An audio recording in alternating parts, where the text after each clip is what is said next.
আমি দক্ষিণাঞ্চলের খেলা বিভাগের সদস্য সচিব।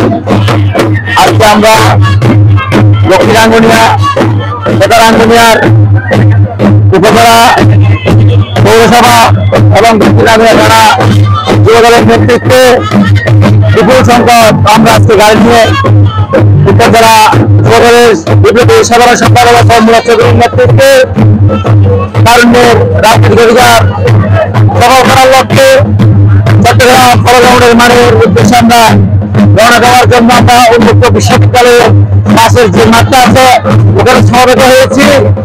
আমাদের ইতিমধ্যে আমরা 4-5 হাজার লোক নিয়ে উপস্থিত হয়েছি। আমাদের গাড়িবহর এখনো আসতেছে। আশা করি মুরাদ চৌধুরীর নেতৃত্বে আজকে পৌরগ্রামের মাঠে যতক্ষণ পর্যন্ত এই প্রোগ্রাম সমাপনী ঘোষণা নেওয়া হবে প্রত্যেক সহকারে আমরা বসে থাকবো এবং এই প্রোগ্রাম হওয়া না হওয়া অবধি আমরা বসে এই প্রোগ্রামকে সফল করে ইনশাআল্লাহ তারপর মাঠ থেকে যাব। আমরা ধন্যবাদ জানাচ্ছি।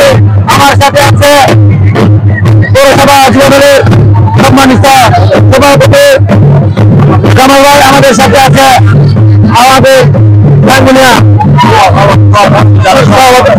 সভাপতি আজাদ খান, আমাদের মাঝে নেতৃবৃন্দ এবং থানার নেতৃবৃন্দ, সবাইকে নিয়ে ইনশাআল্লাহ আমরা এই প্রোগ্রাম সেই সালামতে শেষ করতে পারি এই দোয়া এবং আশা ব্যক্ত করে আমি সবাইকে শুভেচ্ছা ও ধন্যবাদ জানিয়ে সবাইকে আবারও আমার দক্ষিণাঞ্চলের জেলা যুবদলের পক্ষ থেকে এবং আমার ব্যক্তিগত পক্ষ থেকে যুবদল এবং ছাত্রদল সে সকলকে শুভেচ্ছা অভিনন্দন জানিয়ে আমার বক্তব্য শেষ করছি। বাংলাদেশ জিন্দাবাদ, বাংলাদেশ জাতীয়তাবাদ জিন্দাবাদ, তারুণ্যের অহংকার তারেক রহমান জিন্দাবাদ জিন্দাবাদ জিন্দাবাদ। মুরাদ ভাই মুরাদ ভাই মুরাদ ভাই মুরাদ ভাই মুরাদ ভাই মুরাদ ভাই।